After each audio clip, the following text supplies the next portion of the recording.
Here, what's good? Make sure I'm getting signal. What's good, y'all? Sean Peter Blunt guy. Hey, and we are back. We are back with another reaction video where we will be going over episode 4 of the Artur of Ohara, or Artur, the Library of Ohara, his video series that he's doing about what the One Piece is. So we're on episode 4. So today we will be reacting to and discussing episode 4 of his video series. But before I get into that, make sure you hit that like button and hit subscribe if you haven't already. You know, I try to do daily One Piece stuff, but normally when I can, phone going crazy. But yeah, so hit that subscribe button. I will be doing a giveaway at 50 subscribers. So yeah, but you gotta be a subscriber though. You gotta make sure you are subscribed. I don't know what is going on.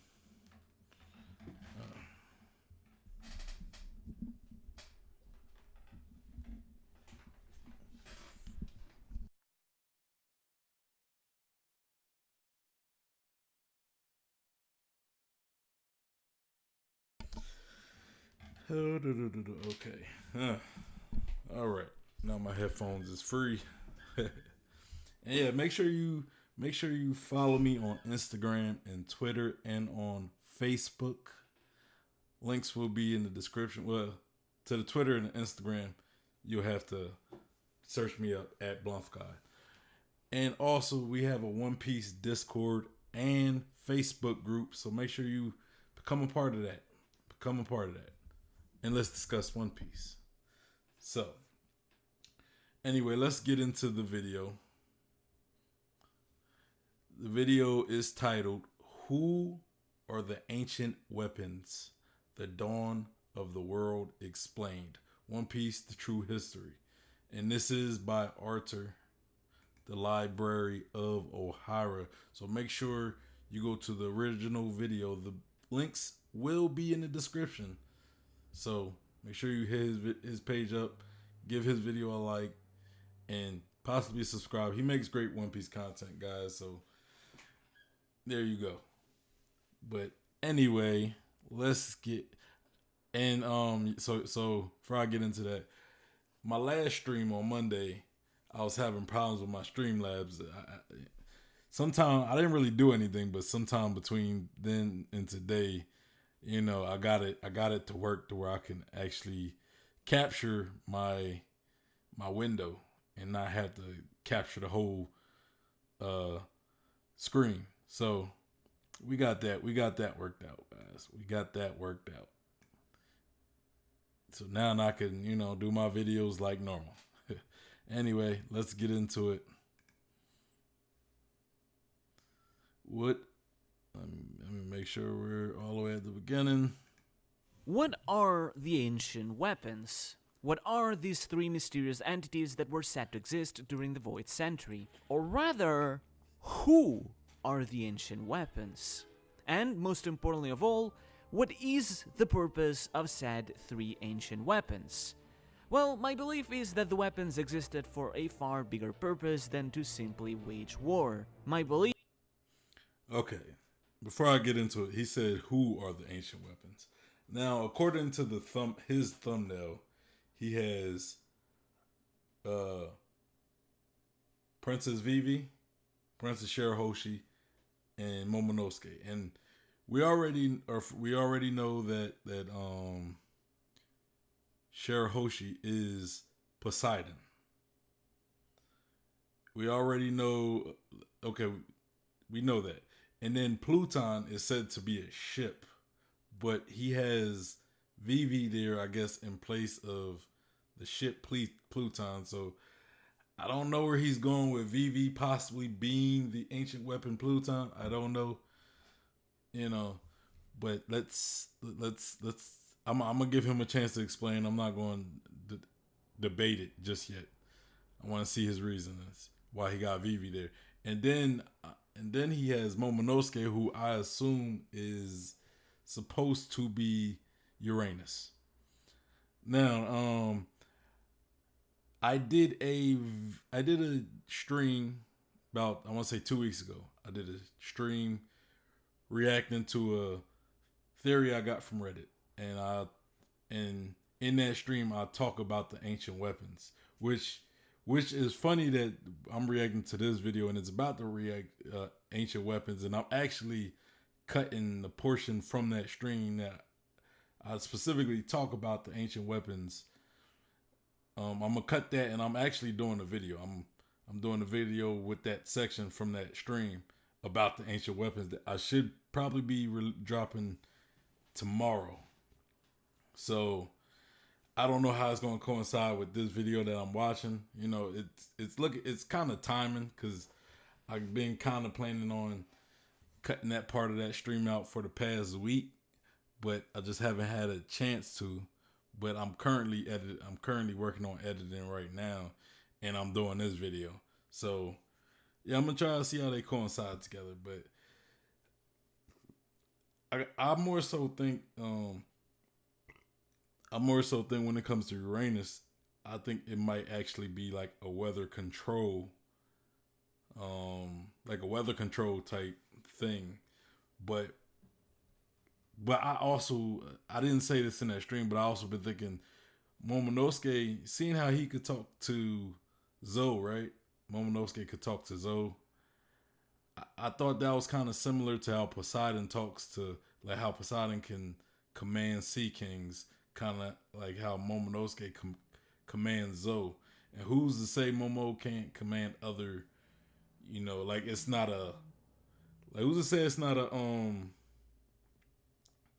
what is it called? Like a thing among the Kazuki clan to where they create Pluton. And if Momonosuke is indeed Pluton because he has that ability to talk to Zoe, I personally believe that Uranus has something to do with weather control. Seeing how Uranus is he's the god of the sky. And I think it might be related to Skypiea. And he could possibly maybe it's not a being, but it's a machine that can control the weather. So we got a ship. Supposedly that's what Pluton is, the ship that could destroy an island. We got Poseidon who could control sea kings, and then we got Pluton who can, whether it's a being or whether it's an instrument that can control the weather. Which, in that case, if it is something that can control weather, and a lot of people had this speculation that dragon can control weather, like maybe dragon can control the weather, but maybe that's not the case. Maybe dragon is in possession of Pluton, which gives him the ability to have a level of weather control. Like maybe it's not a fruit he has. Maybe he has. I don't know. I don't know what it would be, but maybe that's what he has. But let the video rock. Belief is that the three ancient weapons existed and were led by Joy Boy for one single purpose: to bring the dawn of the world. I believe that. I believe the ancient weapons are here to unify the world. Maybe Pluton destroys the red line, and Poseidon. You need Poseidon to get all the fishermen, like move them from Fishman Island to the surface, and possibly do other things. I don't know what yet. And then maybe Uranus might keep the weather within control once the red line is destroyed, and possibly affects the weather somehow,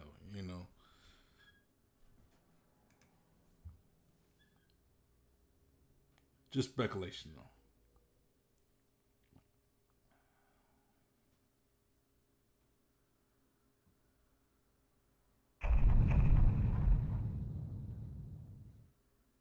This was Joy Boy and his allies' ultimate objective: to bring the dawn of the world. To dawn in a new era where all could be free, where all the races of the world could be equal and stand side by side under the same sun.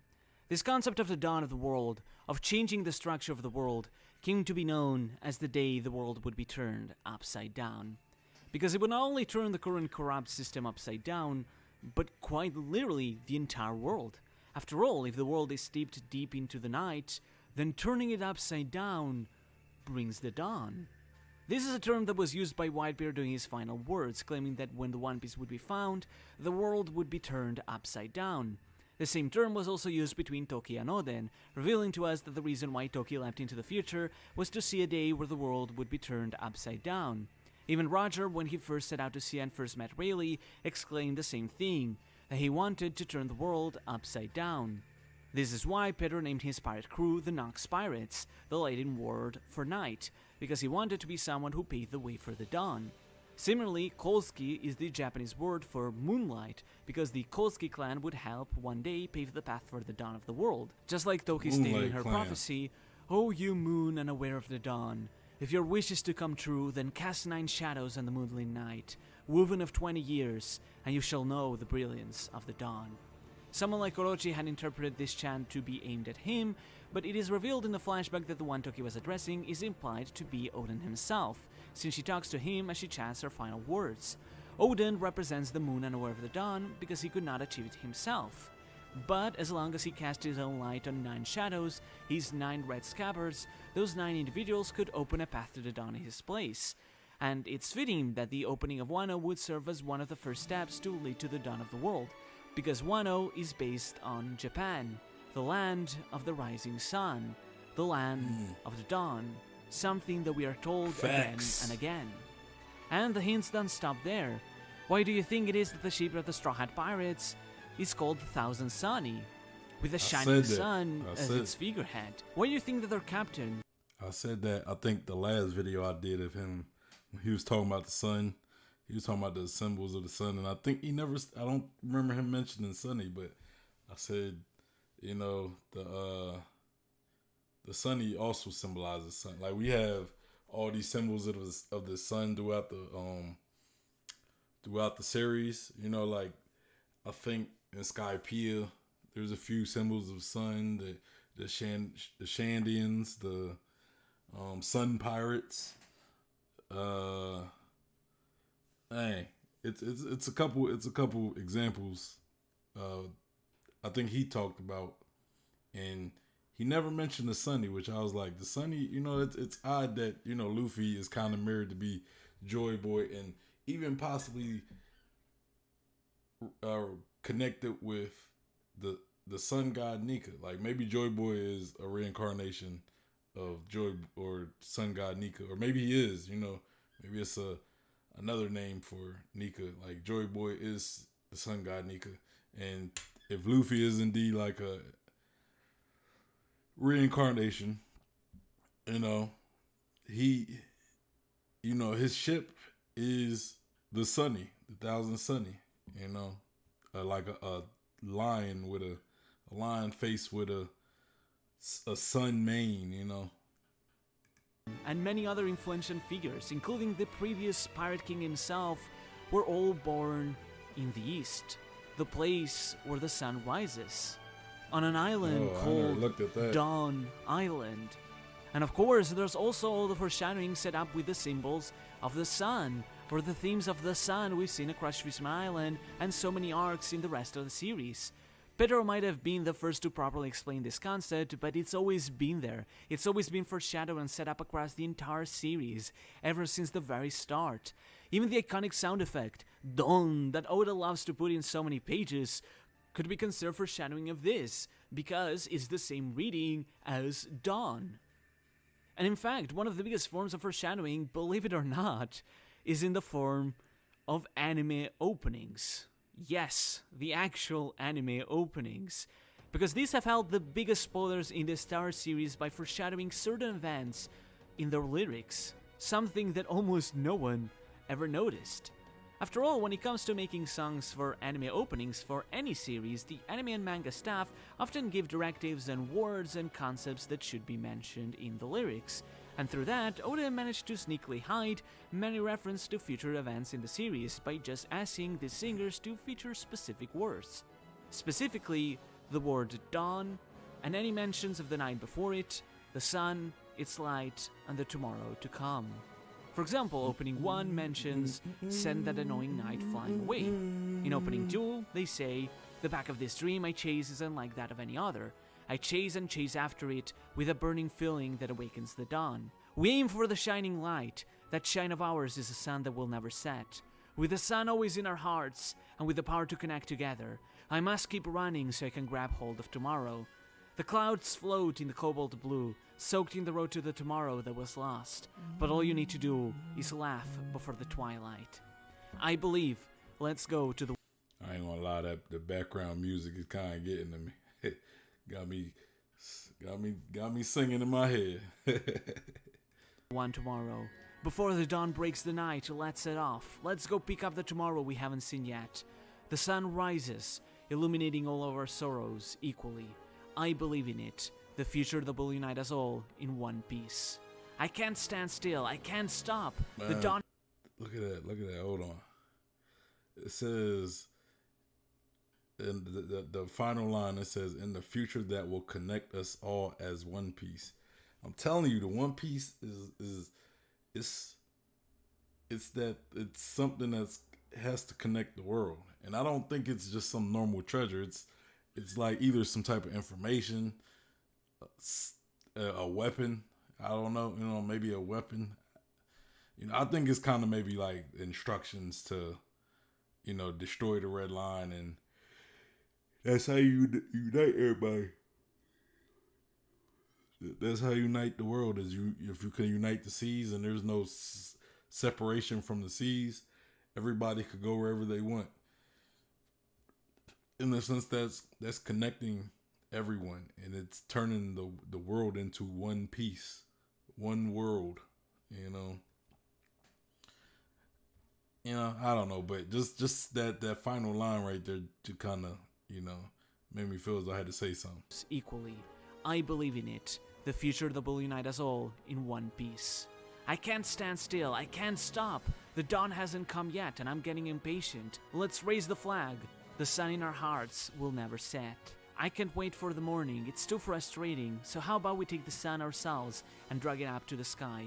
When tough times come, just laugh. If you want to look for a new tomorrow, be more confident in yourself.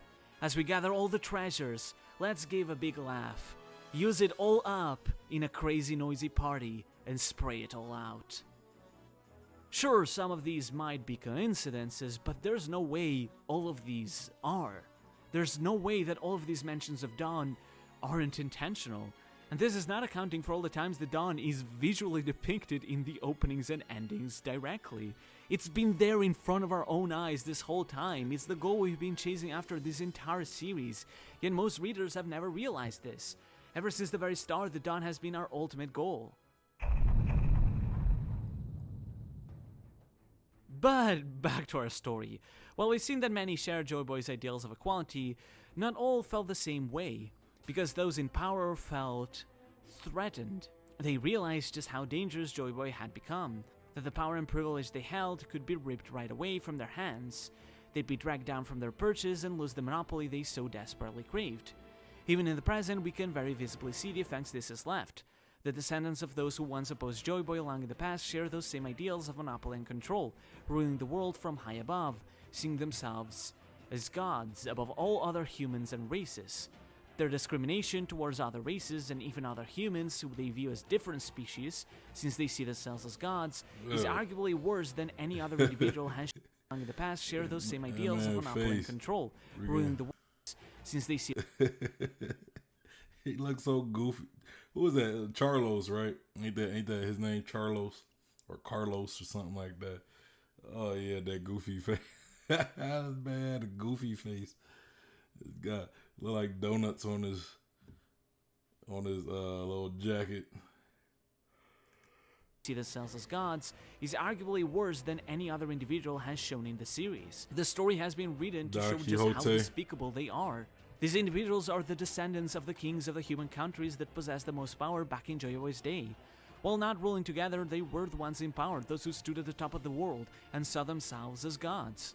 One of these families, the Don Quixote clan, was said by the Tontata to be vicious, greedy, and manipulative, embodying the ideal of corruption and control.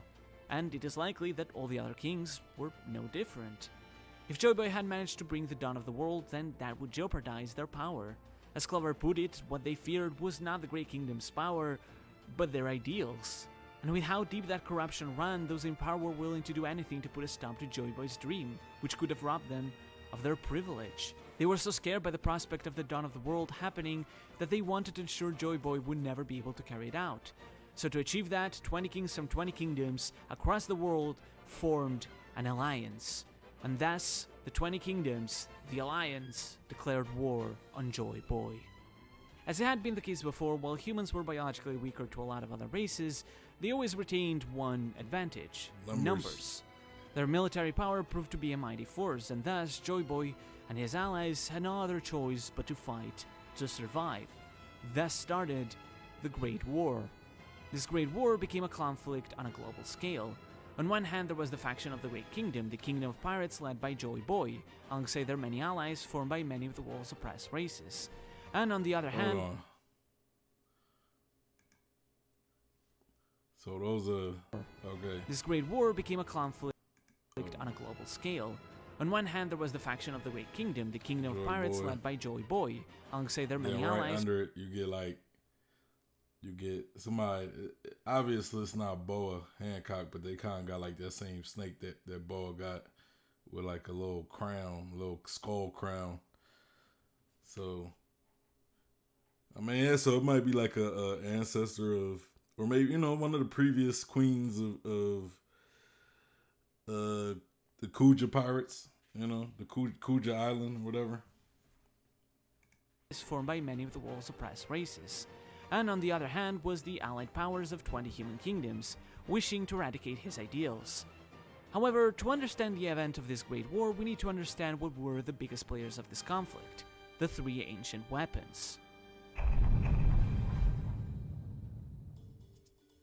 We haven't talked much about them yet, but the three ancient weapons are one of the most important aspects of the Void Century.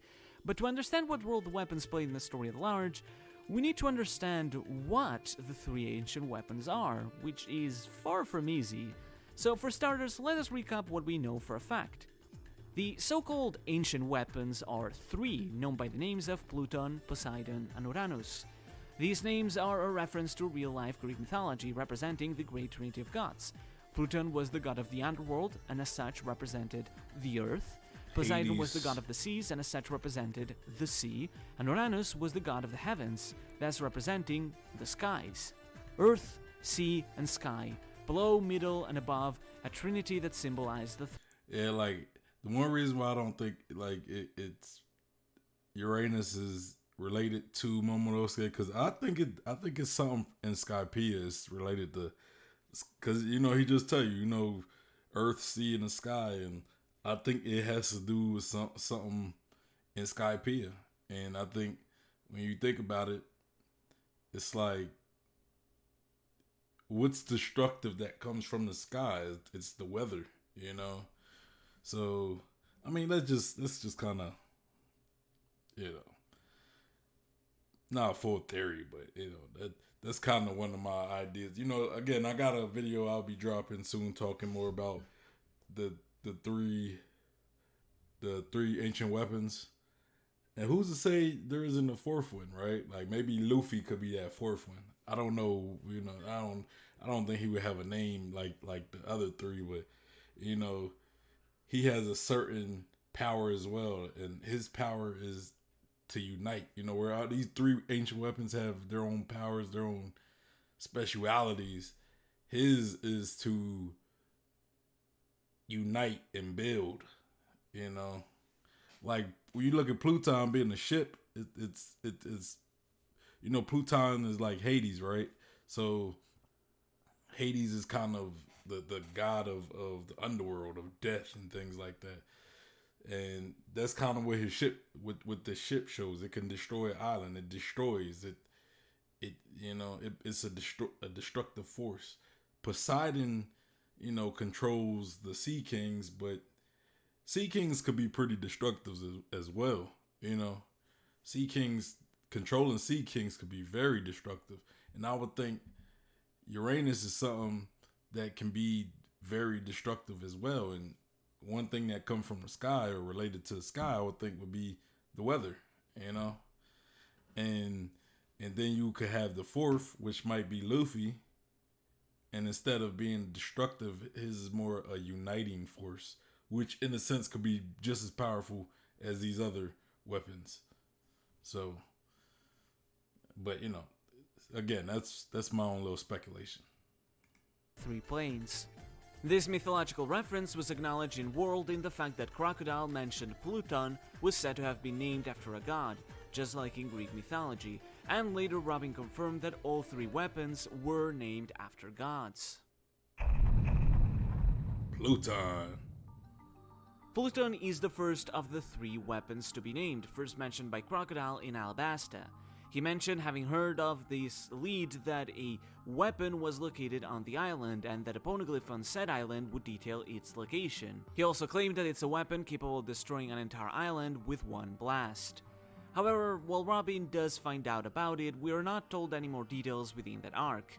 It's only later in Water 7 when Iceberg revealed that the ancient weapon Pluton is actually a battleship that was crafted in Water 7 long ago. The designer of the ship passed down its blueprints across the generations in secret, under the fear that someone could misuse this weapon, or the other two weapons, for evil, making it so that these blueprints could be allowed to create a counter-weapon that should be built if any of the original weapons went on a rampage if someone with evil intentions took hold of them. Though these blueprints were only left behind in case that ever came to happen and were to be destroyed if their existence ever came to light. Iceberg wanted to burn them, but Robin's existence posed the threat that the weapons would be able to be reborn, so he held off from doing so. However, Frankie, deciding to believe in the Straw Hats being able to protect Robin and not misuse the weapons, something that would come to pass, decided to burn the blueprints, forcing the world to rely on the already existing weapons. However, it's strongly implied that the original Pluton is still around, and the most confusing thing is that, like Crocodile said, it's supposed to be in Alabasta. Admittedly, maybe his lead was wrong and only the poneglyph was there, but even Robin referred to Pluton as the Pluton of Alabasta, and this is with knowledge of its location. And this would make a lot of sense because, well, yes, Alabasta was one of the 20 kingdoms that formed the Allied Powers, which later became the world government. At the same time, Alabasta also seems to have opposed the Allied Powers at some point. Not only did they refuse, or perhaps were not allowed, to join the other 19 kings and Marie-Joie, but they also hid a poneglyph in their country. But most importantly, they also bear the symbol of the sun in their flag, the symbol of Joy Boy's allies. This indicates that one of two things happened. Either one, at first they were Joy Boy's allies, but ended up betraying him and siding with the other 19 kingdoms, taking the poneglyph not to guard it, but to hide it from the world. This would explain why Robin laughed at the prospect of Cobra saying they were protecting that poneglyph. Or, on the other hand, maybe they were originally part of the 20 kingdoms and fought as part of the Allied Powers, but by the end of the war they came to realize their mistakes and regretted their choices, which is why they refused to ascend to Marie-Joie, because they did not want to become as corrupt as the other celestial dragons, offering to protect one of the poneglyphs as repentance for their actions. I considered that, like what he just talked about, I talked about in the previous stream about, like when you look at everywhere where we found like these poneglyphs or just these ancient texts of the ancient kingdom, they're usually in countries that aren't really ruled under the world government, right? You see them in Skypea, Jaya, Wino. We know Wino. That's where the poneglyphs are made, or that's where the people who made the poneglyphs are. Fishman Island. You see all these different countries who aren't really part of the original 20 kingdoms, but there's there's like there except there's one. There's Alabasta, right? Alabasta was, they were originally part of the 20 kingdoms, but why would they have poneglyphs and clues to the ancient kingdom and stuff? And I thought, maybe, you know, the two things he said, I thought maybe they were part of the ancient kingdom and betrayed the original, the ancient kingdom, or maybe they was part of the 20 kingdoms. I kind of think that they were like double agents. You know what I'm saying? Like maybe the ancient kingdom, because we know that they almost predicted their demise, right? That they predicted the downfall of the ancient kingdom. So if that was the case, maybe they used Alabasta as kind of a kingdom that they might have betrayed them, but it was almost in a double agent type move where there was like, they let Alabasta betray them for the sake of having a country on the inside, on the inside of the world government, that they could also keep their secrets, and nobody will really expect them to have these secrets, So I don't know, but that is a very good question, and I'm glad he brought that up, because that was one thing that I definitely was thinking about before. It's hard to determine which of the two was what actually happened, but at the very least it is very evident that the Kingdom of Alabasta was affiliated both with the Allied powers and with the Great Kingdom at one point or another. For real. So this kingdom having ties with Pluton directly is not that far-fetched. Regardless, for now let's focus on the other weapons we know about. Poseidon. It has been confirmed that Poseidon is the name given to a mermaid princess who inherits the power to lead the colossal creatures known as the Sea Kings. An ancient legend of the Ryugu Kingdom's royal family says that every several hundred years, Poseidon manifests itself in the form of a mermaid princess.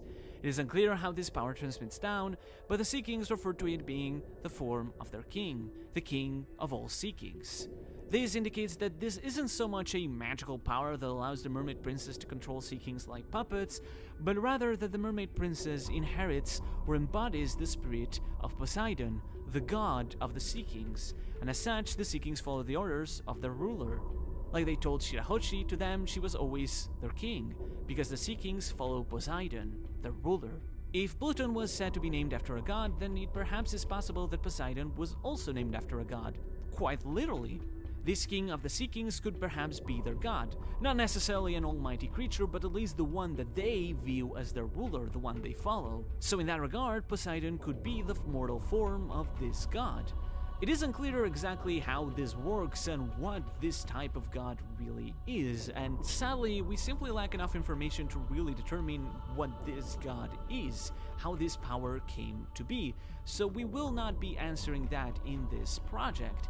But at the very least, that doesn't really matter to us, because we know that this power exists, and that is what is important. But what if this is applied to all three weapons? Like Robin said, all three weapons were named after gods, something even Crocodile confirmed for the Pluton of Alabasta. So what I am thinking is, what if these three weapons were all the same thing? What if they all three were actually people?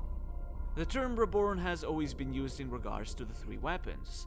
It was said that Robin could help these weapons be reborn through her knowledge. What if this is not meant symbolically, but literally? Just like how Poseidon was reborn in the form of Shirahoshi, what if all three weapons have been reborn? What if these three weapons are simply the incarnate forms of three godlike deities that some races follow: Pluton, Poseidon, and Uranus? Because we've already seen someone who is identical to Poseidon, someone that, just like Shirahoshi, has been able to command a colossal creature that acknowledges them as their master. Momonosuke. I had a feeling this was where he was going. Momonosuke possibly being, I'm assuming he means Uranus. That's what I'm assuming, because Vivi is kind of connected to Pluton, through Alabasta and everything. So I was thinking Uranus, and I mean, I'm not completely against the idea of Momonosuke being uh Uranus, possibly. Because yes, he has that connection with Zoe. So, who's to say there aren't other animals that he can't commend, like other people from Zoe's race or something, like big, like colossal creatures. You know what I'm saying? And you think about it, Uranus, I say, is the god of the sky, right? So about the whole weather thing. I've already said there's been connection between Wino and Skypiea, right? So if Uranus is indeed connected with Skypiea, you know, it could also be connected with Wino as well. And now you also look at the fact that Momonosuke is literally like Kaido. He's this big dragon, or he has a small devil or artificial dragon devil fruit. It he has control over the weather to a degree, But that's more of kind of coincidental because, Uranus, like, he came across that devil fruit, and it was an artificial devil fruit, something that wasn't around with maybe the original Uranus, So that part, him getting that devil fruit is more of a coincidental type thing, but still kind of has a lot to do with weather, or can be related to weather.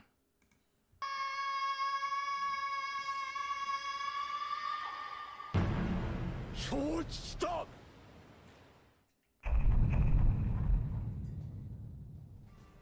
But you look We've at seen very Zoe. clearly how You look at Zoe though. Zoe is probably big enough to potentially do some damage to the red line as well. So,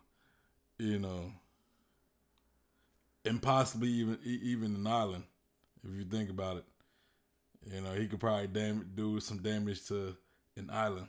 Momonosuke ordered Zunisha around.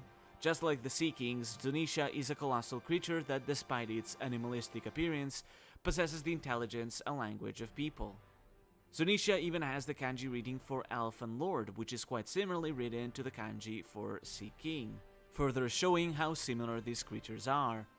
Yet what is most telling is the form in which both Shirahoshi and Momonosuke were able to talk to these creatures, being through the voice of all things, something that was confirmed in the Vivarkar databook. This ability has been mentioned a few times across the series, a mysterious ability that certain individuals have, which according to the databook is implied to potentially be an advanced form of observation haki. Something that allows to listen to the voices of the poneglyphs and certain creatures such as the Sea Kings or Zunisha.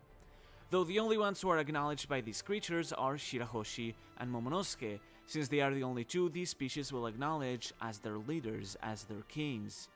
Since Shirahoshi is acknowledged to be Poseidon, the leader of the Sea Kings, then what difference is there with Momonosuke?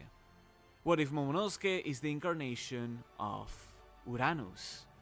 This is something that is further motivated by the fact that Zunisha is a colossal creature that goes high into the sky, deep into the clouds. The Vivarkar databook even mentioned how Zunisha reaches as high as the Sky Islands, with one of its favorite foods being apples from said Sky Islands. In that regard, it perfectly embodies that symbol of the sky, because it is a threat that descends from the heavens onto the seas below. It does, however, seem odd that Momonosuke can only lead one elephant, while Shirahoshi can lead potentially hundreds of Sea Kings. But what if there once were more of them? What if there used to be many elephant lords like Zunisha, but most of them ended up disappearing? Could that perhaps have to do with the crime that Zunisha committed? Zunisha once committed a grave crime, perhaps a mistake that resulted in the extinction of a lot of members of its species, and so Uranus condemned it to walk and protect the road poneglyph on its back as repentance. Furthermore, what if Uranus allowed the Minks to live on the back of Zunisha, giving them a home where they could stay away from humans, which is why in turn the Minks vote to form a pact of brotherhood with the Kosuke clan and offer to come to their aid if they ever needed it. There is another specimen of Zunisha species that we could have potentially seen though, and that is the entity of the Florian Triangle. This is a colossal creature similar in height. Oh, I'm glad he brought up I'm glad he brought up the Florian Triangle, because I was just thinking, I was like, what about those huge things in the Florian Triangle? Because we see like these huge figures that are like, they're bigger than normal giants, right? They're bigger than, like, you look at Ors, like if you look at Ors was big, but he still was kind of small in relation of Thriller Bark. But you look at these giants, they're like bigger than Thriller Bark. Like you kind of see the shadows on here, and so I was thinking, like, what about those giants? Because they don't look like normal giants, you know. To Zanisha, we only saw 3 large pillar-like shapes and a face, but these 3 pillars could be the 3 legs of an elephant, the 4th one out of sight.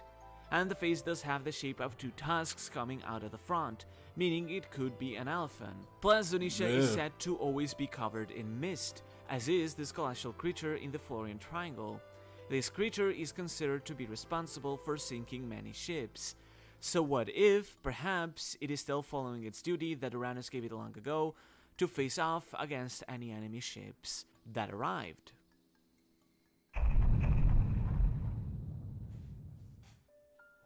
Thinking that way, it starts to make a lot of sense, but unfortunately this whole theory simply doesn't add up much because, as we mentioned, Pluton is a battleship. Iceberg made it very clear, and assuming it is the same Pluton Crocodile talked about, which makes sense since he did describe it that it could destroy an entire island with a single blast, then that rules out the idea that all 3 weapons were people. I did present the idea that maybe someone like Nefertari Vivi could be Pluton, as I mentioned in my fan manga Return to the Reverie, but that would only be if Iceberg was wrong and the blueprints were only meant as a counter-weapon, not the original weapon. And as his and Crocodile's dialogue seems to suggest, the original Pluton seems like it was indeed a battleship. Yeah. But it's still possible that Poseidon and Uranus were people and were the 2 original weapons, but Pluton simply was a ship. Or who knows, maybe Momonosuke does possess the exact same power that Shirahoshi has, but he simply isn't considered and labeled a weapon because he can only control 1 creature. Maybe Uranus is something else entirely that we simply don't have enough information to know about yet. Hell, who knows, maybe something like Whitebeard's Gura Gura no Mi is an ancient weapon because it was said that it can destroy the world, an attribute that has been given to all the other weapons, which might be why Blackbeard got his hands on it. Or maybe not. Honestly, there are so many options that we can't say for sure what all the ancient weapons are. But that doesn't matter, because in the end it doesn't matter what the 3 weapons are. It doesn't matter if Pluton is Vivi or is a ship. It doesn't matter if Uranus is Momo or something else. To our grander theory, it doesn't matter where the weapons came from. Like I said, we don't even know why Shirahoshi incarnated as Poseidon, but what matters to us is why the weapons exist, and more specifically, what their purpose is. Because it's that thing we just mentioned that is the key to understanding the role of the weapons. It's as Iceberg himself put it, the weapons will only serve 1 role: to bring the destruction of the world.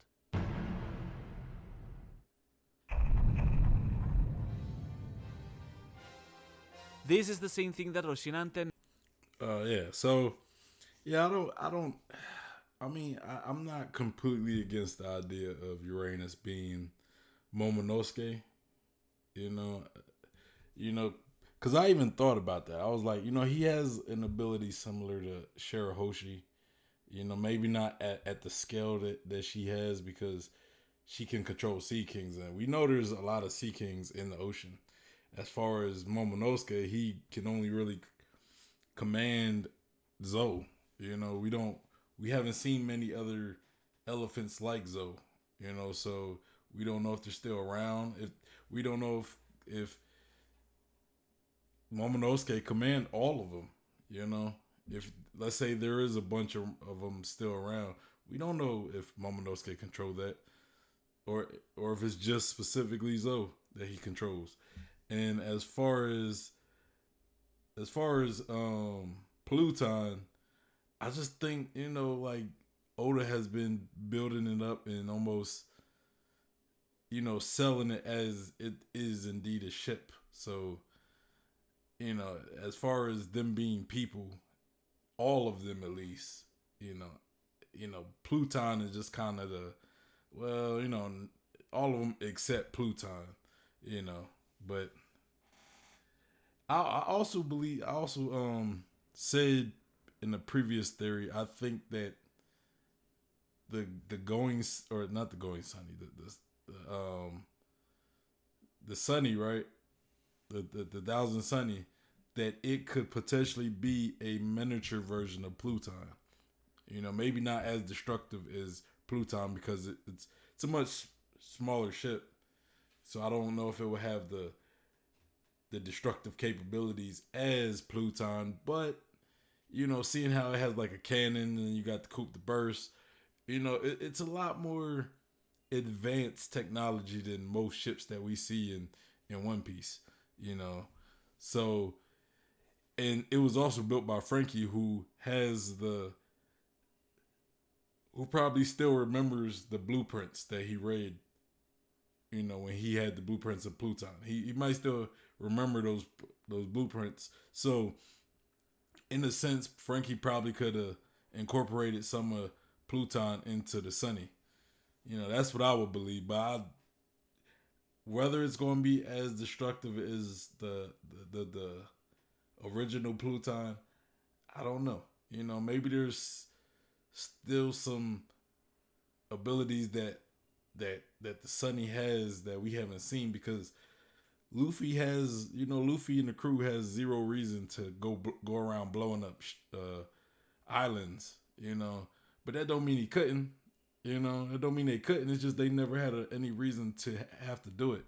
So of course we wouldn't see them do it. It's like Goku, like on Dragon Ball Z, he fights all these villains who could blow up a planet, but we've never seen Goku do it. We've never seen Goku actively blow up a planet, but we assume that he has the ability to blow up a planet if he wanted to. It just would do him no good if he blew up a planet, because he can't breathe in space. He's not that type of savage who will blow up a planet full of people.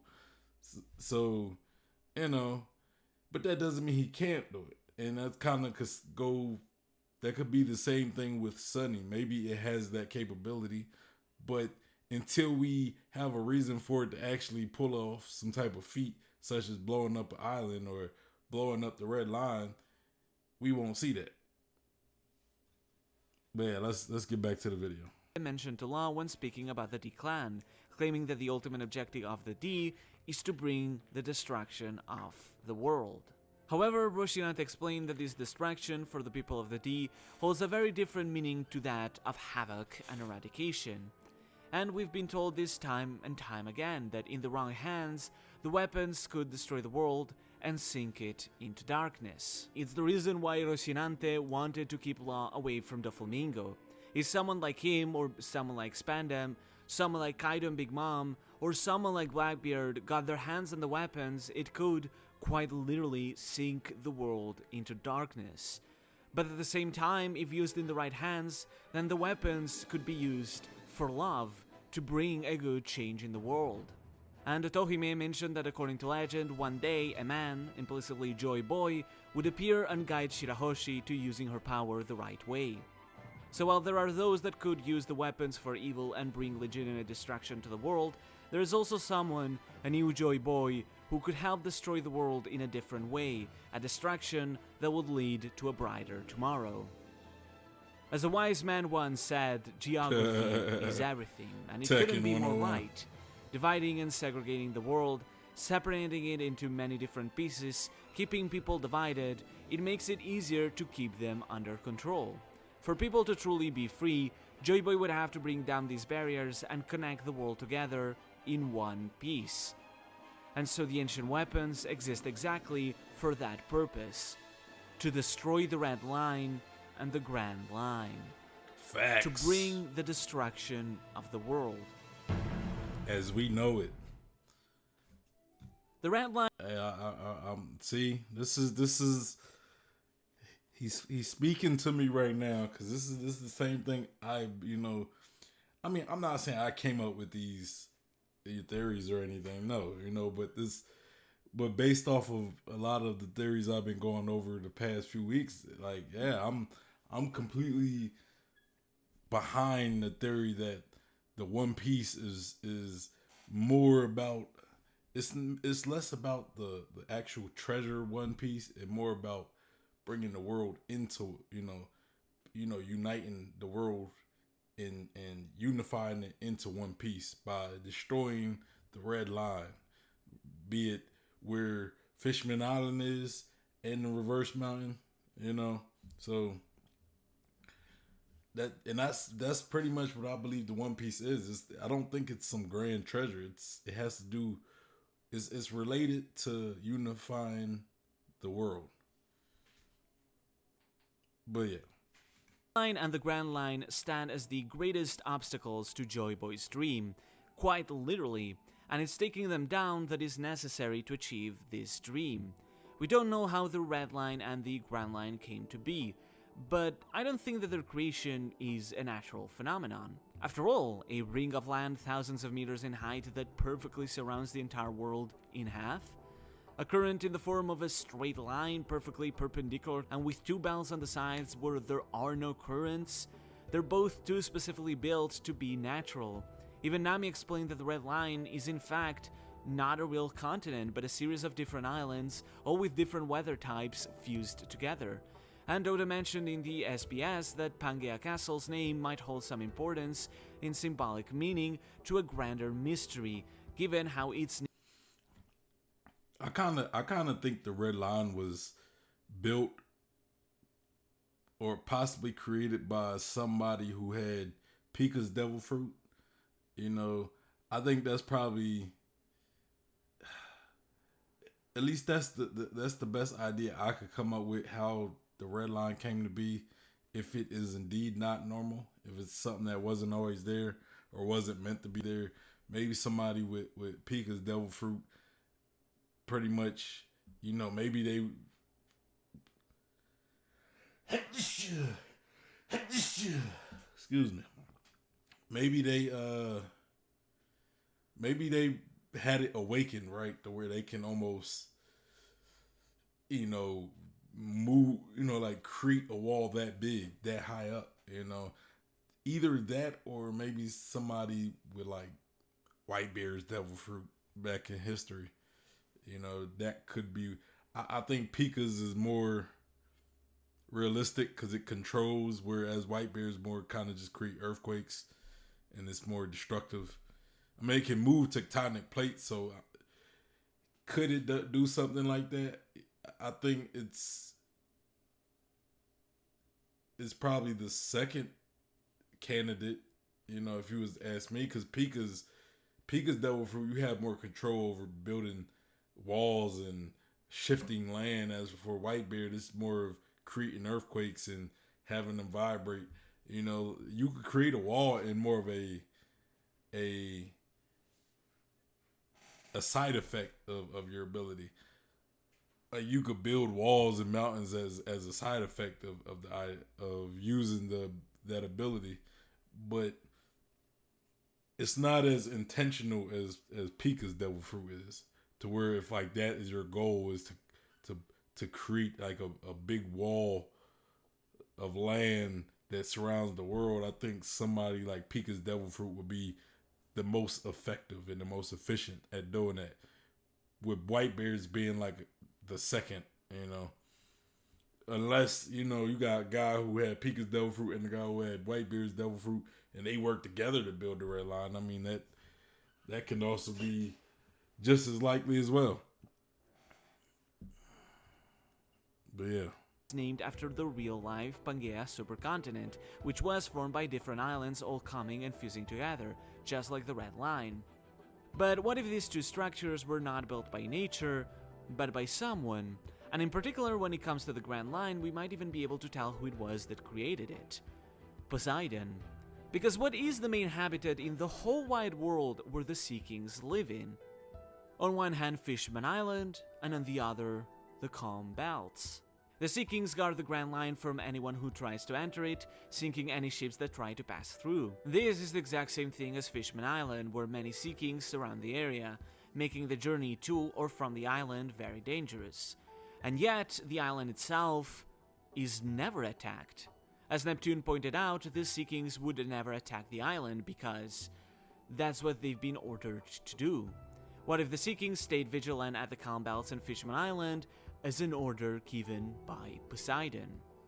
After all, many of the kingdom's allies, the Alabasta Kingdom, the Shandians, the Kuja, the Giants, the Dwarves, and of course the Fishmen themselves, not to mention the island where the Great Kingdom itself was located at the end of this ocean, are all located across the Grand Line. What if this was created as a natural barricade, with Poseidon asking the Sea Kings to protect all these islands, something that remained afterwards across the centuries by mistake? The Sea Kings might have been able to alter ocean currents, leading to the formation of the Calm Belts, and by result, the Grand Line, which would make it harder for any opponents to make it to them.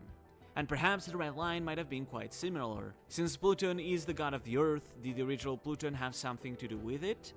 Did the original Pluton create the Red Line, much like Poseidon made the Grand Line? Or maybe not, if Pluton is a ship. Maybe the Red Line was created by like a devil fruit user or something else, or perhaps some other power, but how they came to be doesn't matter. Because like we said, what matters to us isn't the origin of the Red Line and the Grand Line, but their destruction. So The Red Line is just a bunch of titans, a bunch of colossal titans in Christian and rock and stuff. Kind of like Attack on Titan. I'm playing. So many people tried to achieve this. We know the Giants tried to destroy the Red Line but were unable to, citing it as the one thing they cannot destroy. And of course, we saw Laboon bashing his head for years in an attempt to destroy it too.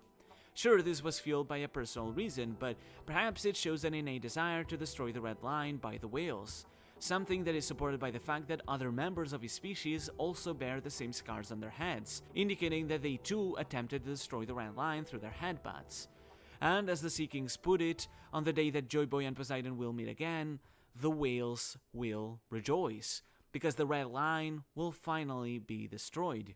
Because if Shirahoshi can control the Sea Kings, then she can have them destroy the Grand Line, by undoing the currents, undoing the Calm Belts, and thus undoing the currents of the Grand Line. And in turn, Pluton and or Uranus could help destroy the Red Line. Pluton was said to be able to destroy an island with one cannon blast, so what if a barrage of cannon fire can destroy each and every single one of the islands that form the Red Line? Or perhaps Zunisha, with its colossal size, can actually destroy the Red Line and help bring it down. Or maybe it will be the Gura Guranami like we talked about before. It doesn't matter in which way it is and what each weapon is. In one way or another, the ancient weapons will help bring forth the destruction of the world, the destruction of the Grand Line and the Red Line. And that is something that will result in the destruction of Fishman Island. If the Red Line is destroyed, that would destroy Fishman Island, which lies below it, just like Charlie mentioned in her prophecy, that a man bearing a straw hat would help bring the destruction of Fishman Island.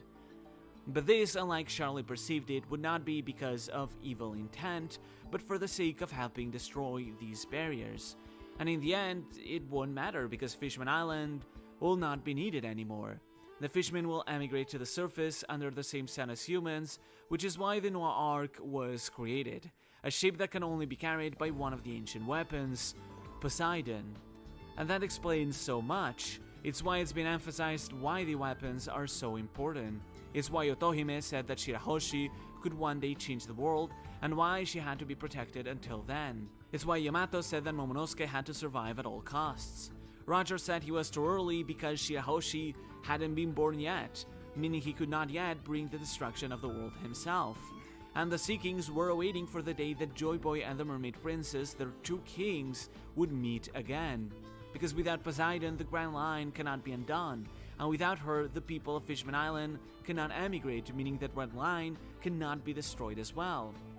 But Joy Boy was not able to do this, just like Roger, because potentially Poseidon died during the original war. That is why Joy Boy wrote an apology letter in her name for the people of Fishman Island, apologizing for failing to protect her and thus not being able to bring his objective to help them emigrate to fruition. And more importantly than anything, this would help explain why this 800-year gap was necessary. Because Poseidon needed to be reborn. Poseidon is said to be born every several hundred years, but this term is the exact same term used to describe the distance between the void century and the present. So what if Poseidon is only born every 800 years? Which is why Joy Boy and his people had to wait for so long, for 8 centuries, before they could bring forth the destruction of the world. Much like how the people of Wano had to wait 20 years until someone could come and free that country too. The other 2 weapons could potentially be the same, especially if they turn out to be humans, but even if they aren't, it doesn't matter, because Poseidon alone had to be born for both the destruction of the Grand Line and the destruction of the Red Line to happen, so regardless, that 800-year gap was necessary. So Joy Boy and his people waited. The people of the D waited across the centuries, generation. Yeah, I think Poseidon is probably the only living weapon, I would say. And I still do believe that Uranus has to do with Skypiea. You know, maybe it's connected to Skypiea, kind of like Pluton's connected to Alabasta, the Poseidon's connected to Fishman Island, you know, and then Skypiea is connected to Uranus is connected to Skypiea and possibly Elbath, which if you watch the video that I'm gonna be releasing, you know, from the theory that I did, you know, it's a theory that talks about the ancient weapons. You will probably know why I say Elbath, but yeah. After a generation, until one day they could help bring the destruction of the world, waiting until the weapons could be reborn, and thus help bring down the Grand Line and the Red Line. With Poseidon back, she could destroy the Grand Line and she could carry the Noah, allowing the Red Line to be destroyed too by either Pluton, Uranus, or both. And it's when these 2 are finally destroyed that finally, from that destruction, a world can be born anew. A world that is truly unified under the same sun, just like Otohime put it, finally ushering in the dawn of the world, by turning the world upside down, quite literally, and putting an end to this long, long night, by letting the dawn rise again, with the sun uniting all species together. The destruction of both the Grand Line and the Red Line will finally lead to a truly unified world. And that isn't just symbolically, but literally. In a world without boundaries, all seas will fuse together as one. Just like Odin said, the seas will split, because this will finally bring all the seas together. The East Blue, the West Blue, the North Blue, and the South Blue, all would fuse together to create the All Blue. オールブルーって知ってるか？にゃ。なんだ知らねえのかよ。奇跡の海の話さ。その海にはよ、イーストブルー、ウエストブルー、ノースブルー、サウスブルー、この4つの海にいる全種類の魚が住んでるんだ。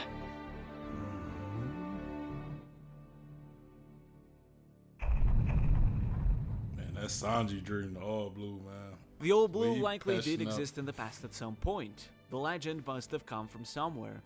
But ever since those barriers were created, the All Blue disappeared and became nothing more than a legend. Something most believed to just be a false myth. A world where there are no boundaries or limitations.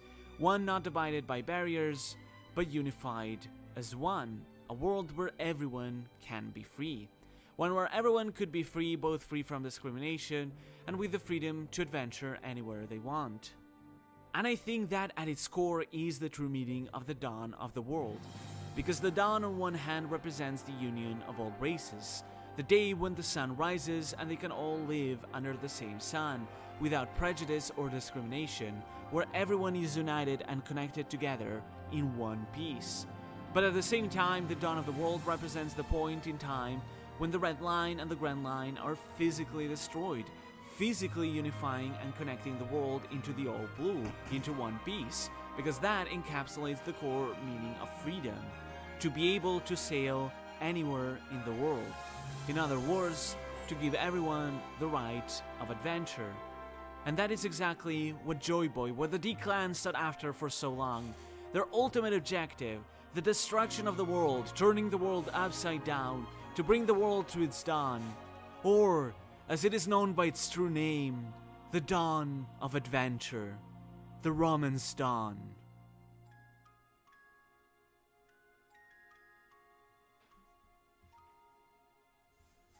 Romance Dawn. But destroying the world and bringing the dawn would not be enough to fully connect all those who had been divided for centuries. The world itself is not the treasure Joy Boy left behind. After the world will be destroyed, someone will need to connect all its people together. Sloofy. So in order that someone could one day achieve that, Joy Boy left behind a special gift. Something that this person could use one day to connect the world together under the same sun. The One Piece. But that is a story no one yet knows about. So kind of what I'm getting from him, where my theory and his theory might differ is the One Piece is more, it does unite the world. You know, it's something that unites the world. But maybe after, you know, all the borders are already taken down. I kind of believe the One Piece might be, you know, it is basically uniting the world by destroying those. You know, his is a little further, a little more like, yeah, we destroy the borders and stuff, but then you need the One Piece to actually unite, like stop all the discrimination and things. You know, like that's what the One Piece is for. Me, I think the One Piece might be for destroying the borders and uniting the world. You know, and Luffy is that thing. You know, I don't think Luffy needs something to connect the world. I think Luffy is that beacon of hope that unites all these people, because we see how he goes from different island to different island, you know, winning people over, you know, connecting them. You know, he was in Dressrosa. In Dressrosa alone, he had different races that were all in the same boat as him, and then he kind of led everybody out that situation. And in that situation, you see giants, you see the small people, I forget what they're called. You see the long leg tribe, the long arm tribe. You see normal humans, all of them in one place, and they all unite in order to back Luffy. You know, they all, like, Luffy connects all those people, and then we see how Luffy's with the Minks, Skypians, normal humans, you know, giants, whoever. You know, he is that connection. Luffy, him being the Pirate King, you know, or him being Joy Boy, or the Sun God Nika. You know, he is what connects people, you know, through that big party that he'll have, you know, that Artur himself talked about in, I think, the first episode of this series, right? He talked about how Luffy's ultimate goal is to have a big party. You know, I could see that big party being what connects everybody, you know, so, but yeah. So, you know, like, my thoughts on the One Piece and his thoughts on the One Piece are of what it might be, at least based off of what he just said at the end, are very slightly different, but still, in a sense, they achieve the same thing. You know, it's just his is maybe another level to it, you know, but yeah, so that's pretty much all I have for the video. I will be dropping a video talking about the ancient weapons that I did from a previous stream. So, you know, I just have to edit it. So prepare for that. That should be dropping tomorrow, or what is it today? Wednesday? Either tomorrow or Friday. I'm also working on my yearly review of One Piece. My 2021 year-end review of One Piece, and I'll probably be dropping that on Sunday, which I think is New Year's. or no, I think Saturday is New Year's, but I might be dropping it either Saturday or Sunday. Maybe Sunday because there's no chapter, and I want to drop something big, so I'm gonna drop that year in review on that on Sunday. But I kind of wanted to drop it on New Year's Eve or New Year's, but Sunday will also give me time to actually finish it up and clean it up and do everything right, because I haven't even recorded it yet. I'm still pretty much doing. I'm reading all the chapters that came out this year so I can do this right. So prepare for that, and yeah, that's everything. Make sure you like the stream. Give your boy a like. If you're not subscribed already, subscribe. I'm doing the giveaway at 50 subscribers. Follow me on Instagram, Twitter, and my Facebook page. Check the description. And also, join the One Piece Facebook group in the Discord, the One Piece Discord. Be a part of the community. But anyway, that's pretty much it for the stream. It's your boy, Sean Peter Bluff God. Hey! And I'm out of here. Y'all have a good night.